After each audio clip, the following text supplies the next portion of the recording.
Welcome to Narrative Responsibility, a podcast about examining the meta story of your life, how well it is serving you, and how to change it for the better.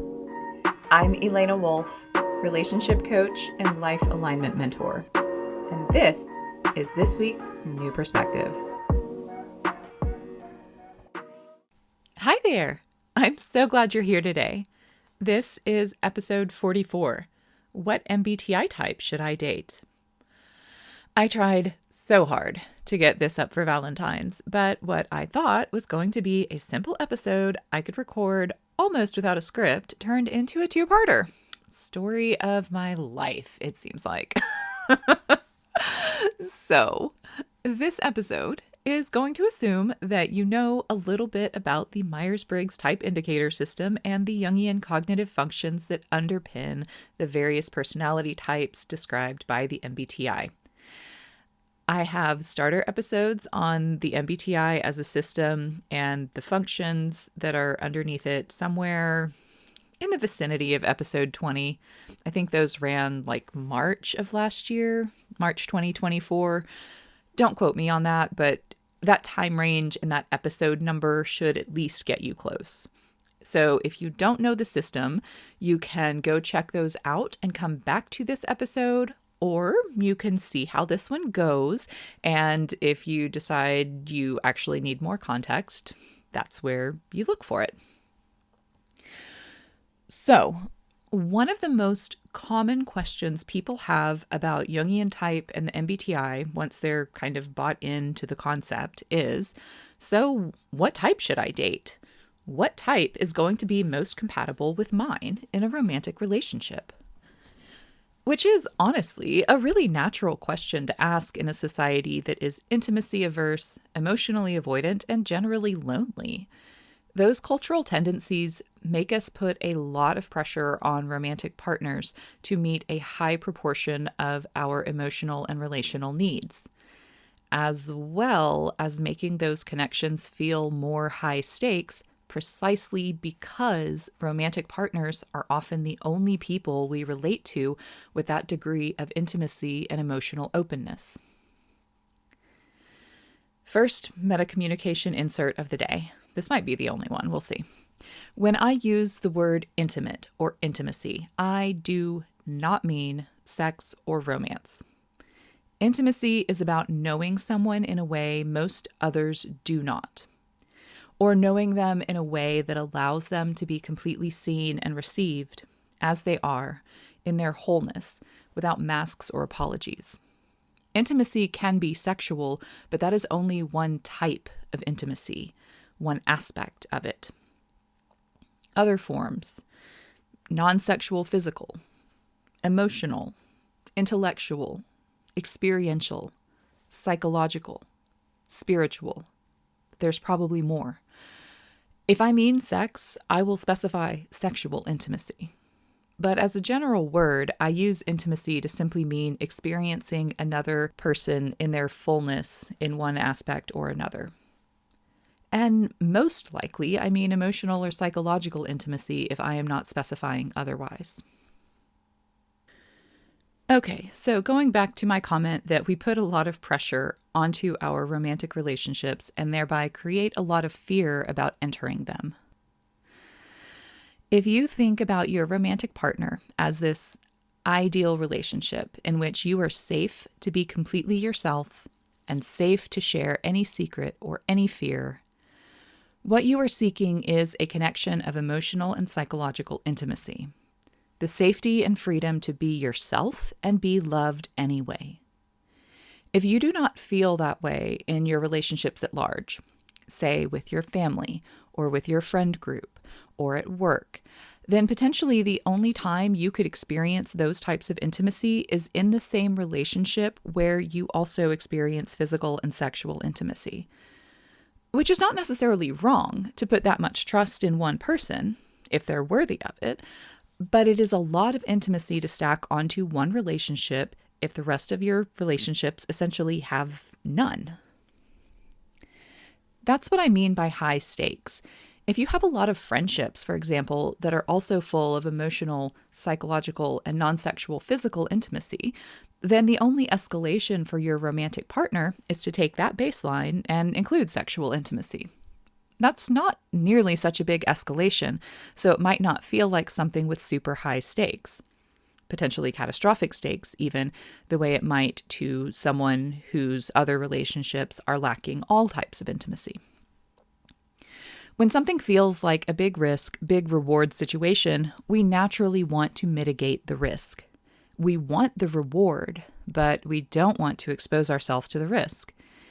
In relationships, this means we resist the vulnerability of opening up to connection with someone without some kind of assurance that it's safe for us to do so.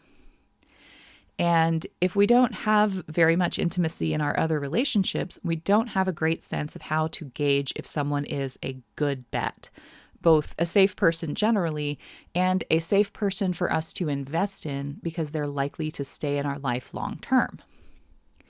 Now, in my opinion, as an august millennial elder, the 5 Bene Gesserit priestesses, collectively known as the Spice Girls, already told us the answer. If you want to be my lover, you gotta get with my friends. Basically, have friendships that are rooted in trust and mutual vulnerability and emotional intimacy, and create that kind of friendship with anyone you take as a lover. True love is an expression of mutual care and consideration much more than it is any expression of lust or adulation. And if someone who you take as a lover feels that friendship for you and wants to actually care for you in those same ways as your friends do, then they're going to be a safe person to bring around your friends, and your friends are going to approve of them, and they can vibe with your friends and be friends with your friends and basically join your community. And that's kind of how it's supposed to work. Like, that's what we're supposed to do. But our culture doesn't really tell us that. And it doesn't really tell us how to go about achieving intimacy of really any form besides sexual with anybody. It doesn't show us what that kind of friendship might look and feel like. And it certainly doesn't show us what that kind of romantic partnership might look and feel like. We so rarely experience real intimacy and being with another person without masks that we fear it as much, or maybe more, than we crave it. How do I know? Because a majority of my relationships are intimate in these ways. And almost without exception, every person I have a deeply genuine and intimate psychological or emotional friendship with does not have other relationships like it. My clients tell me the same thing. Obviously, I don't know even a statistically significant number of individuals, but to see the same theme across all the individuals I come into contact with, and for them to say it holds true for everyone they have come into contact with, that's telling. The good news is, the alchemy of relating to one person in this way encourages people to seek it in other relationships too, where they discover that many of those other people in their lives were just as starved for that same kind of connection and intimacy and happy to engage in it once they realize that they have someone willing to go there with them. But if you've never encountered a catalyst relationship, if you've never known real intimacy to understand what you were missing, how you're supposed to ask for it, or to build it, or to recognize it even, it makes a lot of sense why people would then want to stack the odds in their favor with something like type. Oh, this tool can tell me not just how I think, but how other people think, and how we process emotions, and what we like to do. Tell me who my soulmate is! I did the same thing when I first found type. I was coming out of a failed marriage, and I was absolutely terrified of picking the wrong person a second time. I wanted metrics that I hadn't come up with, since clearly mine were not well calibrated, and I dug pretty deep into type, hoping it could provide me with an answer. So, I get it. What type should I date is a compelling question. The problem is, it's a bad question. not like morally wrong, but rather it's not going to give you the answer you're actually looking for. Remember my catchphrase, ask better questions, get better answers. I mean, it's not like original to me, but I like it as a catchphrase.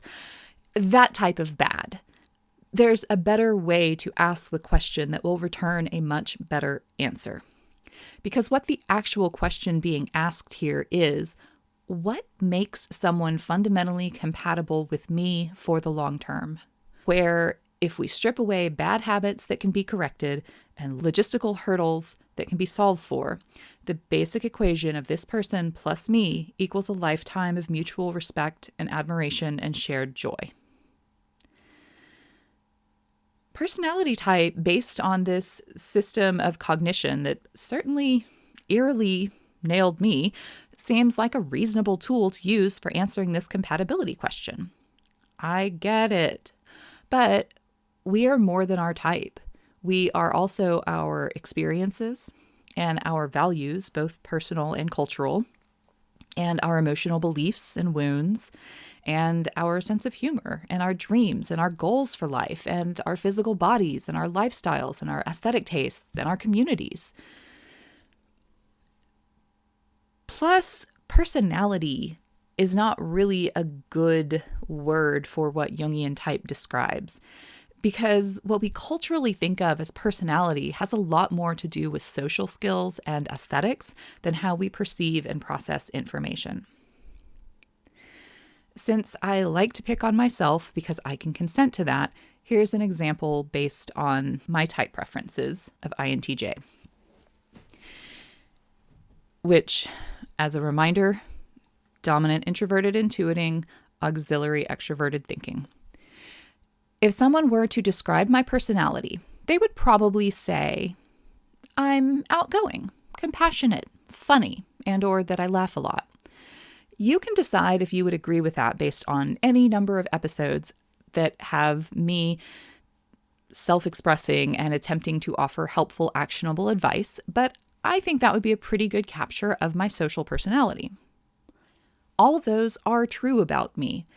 And if you read a description of INTJ type preferences, you are not going to find any of those traits. My cognition does not predict my social personality, even though in many ways I am such an INTJ stereotype, it's embarrassing.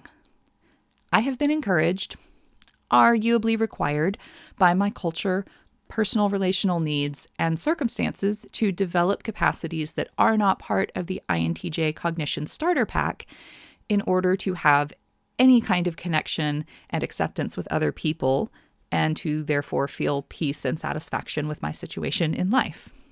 So, in my case, should I look for the MBTI type that can match my cognitive style or my social personality? If I pick my cognitive style, is there any guarantee that someone drawn to my future casting mastermind is going to enjoy my playfulness and risability or admire my kindness? Will they be happy to co-host dinner parties with my friends who have social personalities like mine? But if I choose someone for my social personality who makes me laugh and takes me dancing, are they going to value my abstract conceptualizations or support my drive to implement changes based on the information I learn? And I am always learning.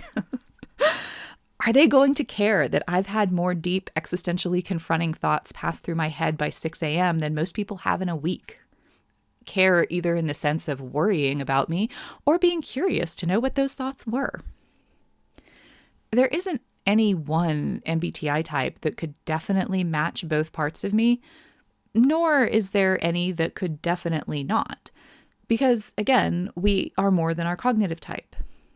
There are types that would be more likely to match both parts or one part or neither, but there will always be exceptions to those trends either way. But there's also a very real question that you have to answer before you can even talk about compatibility, which is, what kind of relationship do you want? Do you actually want someone to match your freak and know you intimately, completely? Or do you want someone who accepts and appreciates you, but doesn't necessarily stare into your soul with Sauron's burning gaze that sees through facades and social masks? We're going to come back to that question next week in part 2. But for today, let's keep playing with type a little bit more. We'll go back to being the person who hasn't asked those questions, who isn't asking the right questions about compatibility, and look at some of our common dating axioms through the lens of type. There's 2, basically. Opposites attract, and birds of a feather stick together. 2 relationship philosophies that say either we choose someone who is different from us, or we choose someone who is like us. We'll try opposites attract to start with. Looking through the lens of MBTI to find someone who is different from ourselves, opposite even, what do we mean here? Which dimension of our 4 dichotomies creates an opposite? As a reminder, our 4 dichotomies are you overall an extroverted or introverted personality? Which means, is the real world and where you go to re-energize outside of yourself or inside yourself? Do you have an intuiting or a sensing preference for perceiving the world or learning about it? That is, do you see the forest first or do you see the trees? And by forest, I mean the concept of the forest and the concept of the whole ecology that is around it, and maybe the abstract symbol of what that forest means to you, or do you literally, like, you're seeing the trees? Do you have a thinking or a feeling decision-making preference or judging preference? This means, do you look at logical, reasoning-based criteria, or do you look at values and human impact-based criteria when making a decision? And finally, do you have a perceiving or a judging preference, which is essentially, do you prefer to order your inner world or your outer world? Where do you fling your chaos? So, what makes an opposite in terms of type? Is it all of them, or just one, or more than one but less than all? And if so, how many? And does it matter which ones specifically? Like, it's only an opposite if introversion, extroversion is one of them, or thinking, feeling is? Or does the relevant dichotomy kind of depend on your specific personality, where for you with this personality type, that's the dichotomy that makes someone an opposite? For example, as an INTJ, with, again, dominant function being introverted intuition, that is a learning or a perceiving function as my dominant. So maybe I'm not as opposite to a perceiving type as it sounds like, since my primary mode is perceiving, even if the part I extrovert is my judging function. I want to order the outer world, not my inner world, but maybe I'm not as opposite as another type of judger would be. Or maybe with my thinking being my auxiliary function, which makes my feeling function my third, maybe I'm not as opposite to a feeler as I would be if my thinking function were in the dominant position. So maybe for me, the relevant dichotomies are more introvert, extrovert, and intuiting sensing. Or are we looking at the cognitive functions themselves, not just the dichotomies, to find an opposite? Okay, cool. But again, how are we defining opposite? Are we flipping the directions our functions point? Or flipping the type of function? Or both? For any type, you're going to get 3 entirely different opposite personality types. For me, with my INTJ type preferences, the 3 opposite types would be ENTP, ESFP, ISFJ.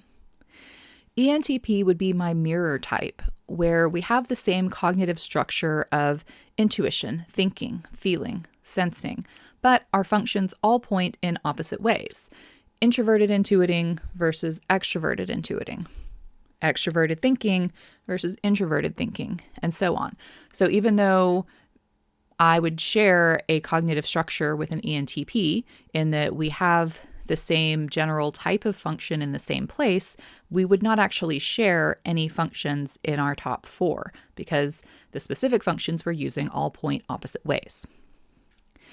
ESFP, in contrast, would be my inverse type, where we have the same top 4 functions, but they're in a different order. In fact, they're in the reverse order. So my dominant function would be their inferior function. Their dominant function would be my inferior function. And then our second and third functions would also swap places. So that's another way to find an opposite. The last way to find the opposite is to flip the type of function that, for me, results in ISFJ. So we would have the same structure of extroverted, introverted direction. So you're going to have the same personality structure of introverted perceiving function, extroverted judging function, introverted judging function, extroverted perceiving function, but it's changing the type of function as well. So my introverted intuition versus their introverted sensing, my extroverted thinking versus their extroverted feeling. So which one of those types is my true opposite? And also, which one of these opposites am I most likely to be compatible with? Like, where is the attraction point? Is there a point where opposite is too opposite and it, loses attraction? Dang, this is not giving me a clear answer. Okay, we need more nuance. What if we bring in Keirsey's temperaments as a tiebreaker? Well, he grouped the personalities as NT, NF, SJ, and SP, and he does recommend an opposites attract approach, but he pairs NT and NF and SJ and SP as the appropriate opposite pool of personality types. Well, dang, none of those 3 opposites that we derived from the functions and the dichotomies actually create my opposite temperament group. So are those not my opposites, or just not the kind of opposite I'm likely to have a sustained attraction to? Okay. Obviously, opposites attract is kind of failing with this system. So let's try birds of a feather and see if that helps. Okay, first question. How similar do we need to be considered the same species of bird? Do I need to just date my own type, other INTJs? Maybe I'm still similar enough to my extroverted sibling type, which is ENTJ. That's where we swap our first 2 functions. So for me, it's introverted intuiting, extroverted thinking. For ENTJ, it's extroverted thinking, introverted intuiting. And then our third and fourth functions also swap places. Okay, so that sounds pretty similar. But what if I look at my NF sibling type, INFJ, which is the same dominant introverted intuiting, but they're pairing it with extroverted feeling instead of extroverted thinking. Is that similar enough? Maybe I should just look at any of the 4 types that use introverted intuiting. Or maybe I should just look at any of the 4 types that have intuition in their dominant position, whichever type of intuition, either introverted or extroverted. Or maybe I should take Keirsey's advice and just look at any of the 4 NFs, because at least we share a preference for learning via intuiting, even if it's not always in the dominant position, and we have that opposite temperament. So there's something similar and something a little bit different for spice.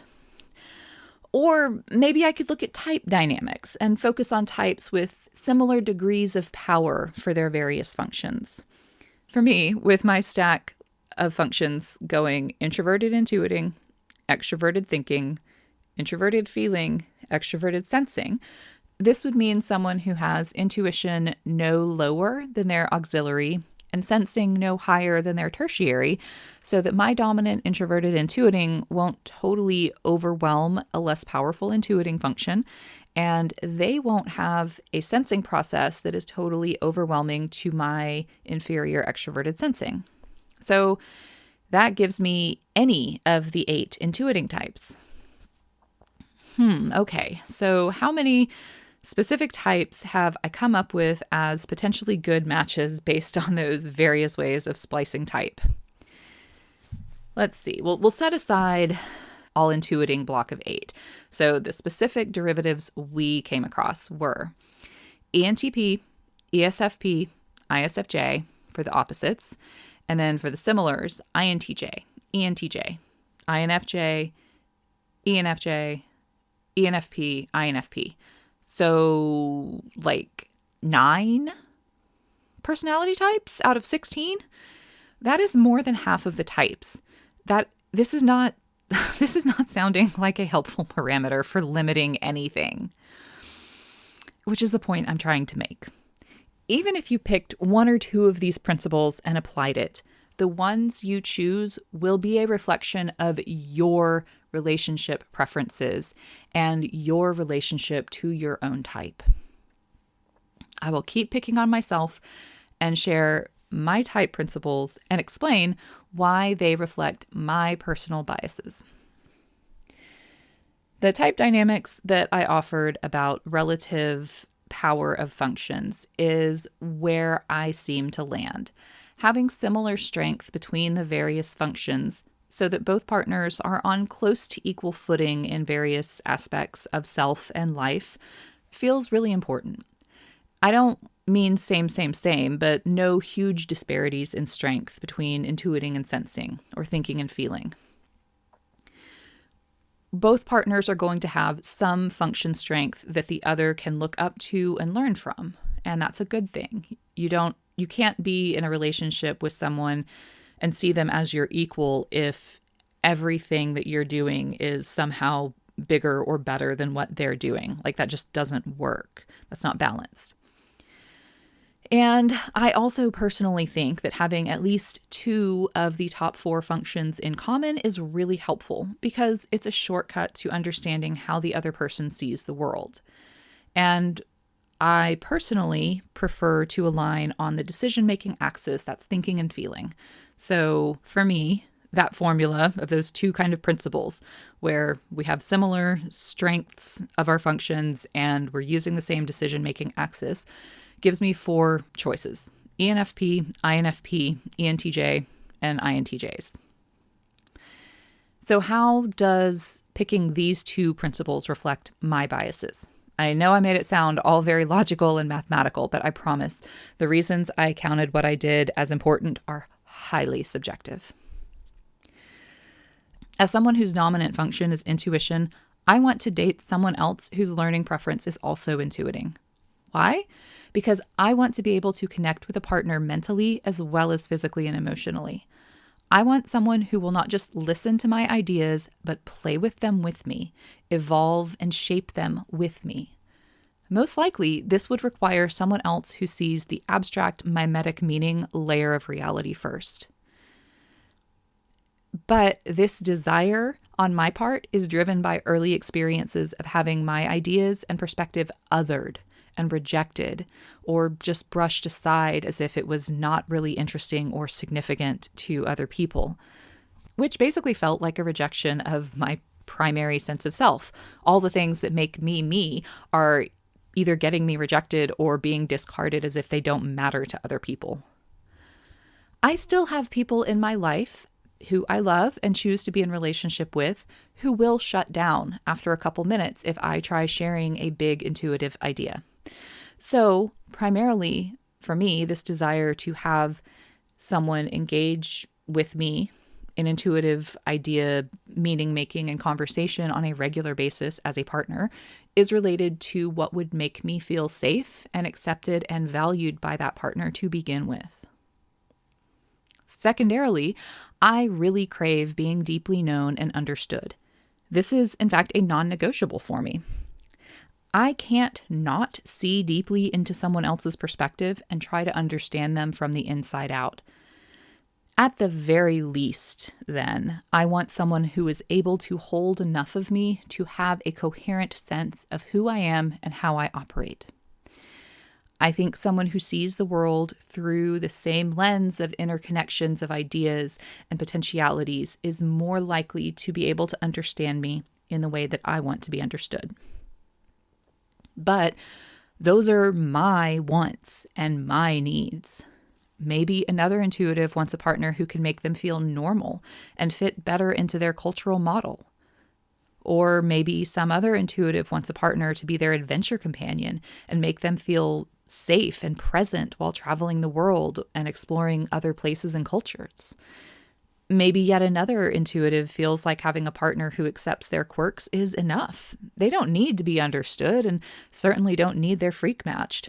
Maybe they don't even want it matched if a big source of their social identity is, for example, being the one with the most out there ideas. So that's how the power dynamics principle reflects my wants and needs, and also, I hope, gives some insight into how it might look different for a different person who had different experiences. Okay, so let's examine why I want the functions in common to be the decision-making ones. This goes directly to past relationship experiences for me. It's not any deeper than that. I want to have different arguments and get my feelings hurt for different reasons. I want to be able to communicate via my extroverted thinking in all its incision and directness, and also via my hyper-personal introverted feeling without having to over-explain myself. And I want the insight into my partner that I would have if he is using those same two processes to calibrate his decisions. I probably should have said this earlier, but here's the meta communication moment number 2. Our functions operate in tandem pairs, so you can't have introverted feeling without extroverted thinking, and vice versa. You can't have introverted intuiting without extroverted sensing, and vice versa. So even if two people prefer a different side of the same function pair, they're still going to understand how both functions work from the inside out. It's just a matter of scale and degree in which one you give more weight to.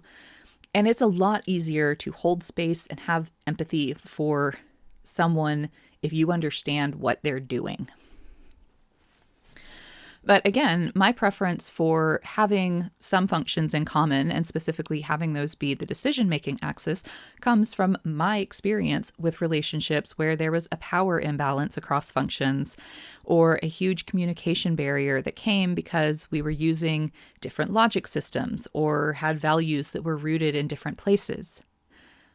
I would like to think that nowadays my older, wiser, more experienced self could navigate those challenges pretty well.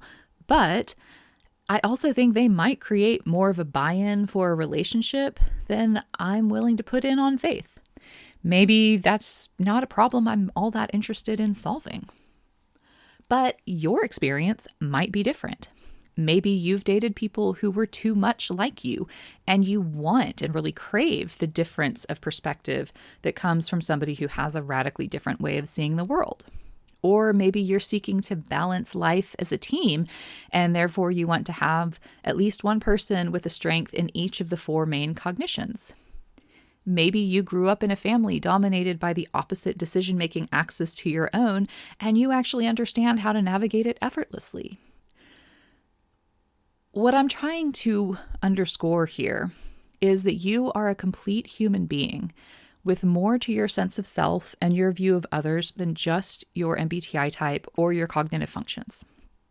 And so would be any specific individual of any type that you might attempt to date. Type just isn't a good partner selecting tool without more context about who you both are and what you are both looking for in a relationship. As I mentioned earlier, I have more to say about how other aspects of our lives affect how we view the types that we might consider dating and how we view what we want from a relationship to begin with. But this is plenty for one episode, so I'm going to break here and say that's it for this week.